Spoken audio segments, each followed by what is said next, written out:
ভোটের আগে মালদায় উদ্ধার প্রচুর আগ্নেয়াস্ত্র। এই ঘটনায় দুজনকে গ্রেফতার করেছে পুলিশ। ধৃতদের থেকে উদ্ধার 15টি অস্ত্র, প্রচুর কার্তুজ।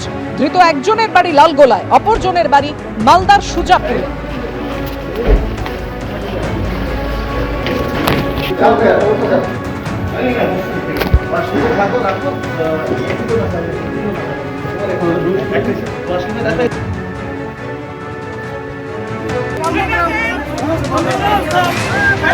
গত 14ই জানুয়ারি বিডিও অফিসে কিভাবে তাণ্ডব চলে বিধায়ক মনিরুল ইসলামের সামনেই দেখুন।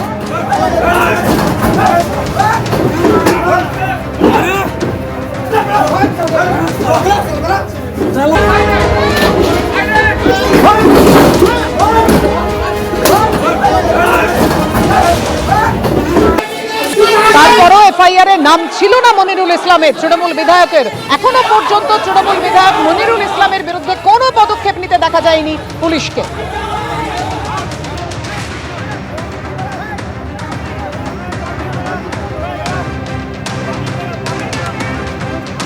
আর তারপর আজকে নির্বাচন কমিশনের মাজা ভাঙার হুমকি দিচ্ছেন তৃণমূল বিধায়ক, ফারাক্কার তৃণমূল বিধায়ক মনিরুল ইসলাম।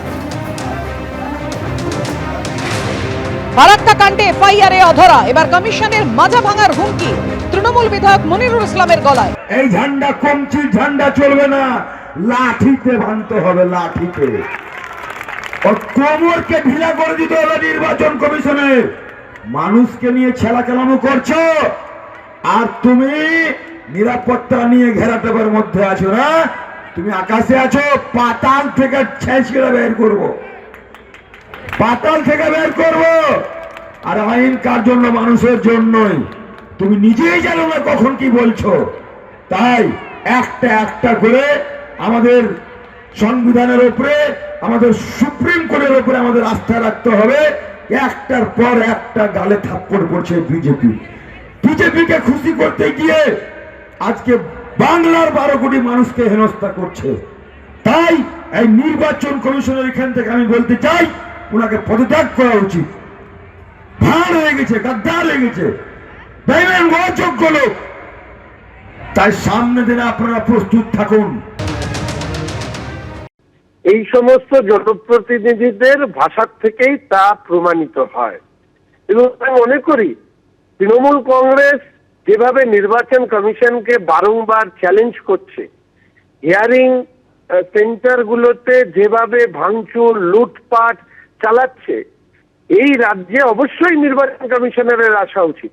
সংগঠিত রাজনৈতিক দল তৃণমূল কংগ্রেস তারা কিভাবে নির্বাচন করেন সেটা এই এসআইআর এর সময় মানুষের সামনে উঠে এসছে। যদি আমরা বিসর্জন না দিতে পারি তাহলে এই দল, এর আগেও আমি বলেছি, বিজেপির বিরোধিতা করতে গিয়ে তারা আসলে কেন্দ্রের সরকারের বদলে দেশের বিরোধিতা করতে শুরু করেছে। সর্বক্ষেত্রে পশ্চিমবঙ্গের মানুষের এই দলের বিরুদ্ধে রুখে দাঁড়ানো উচিত এবং নির্বাচন কমিশনকে দায়িত্বপূর্ণ পদক্ষেপ গ্রহণ করা উচিত। এবিপি আনন্দ, এগিয়ে থাকে, এগিয়ে রাখে।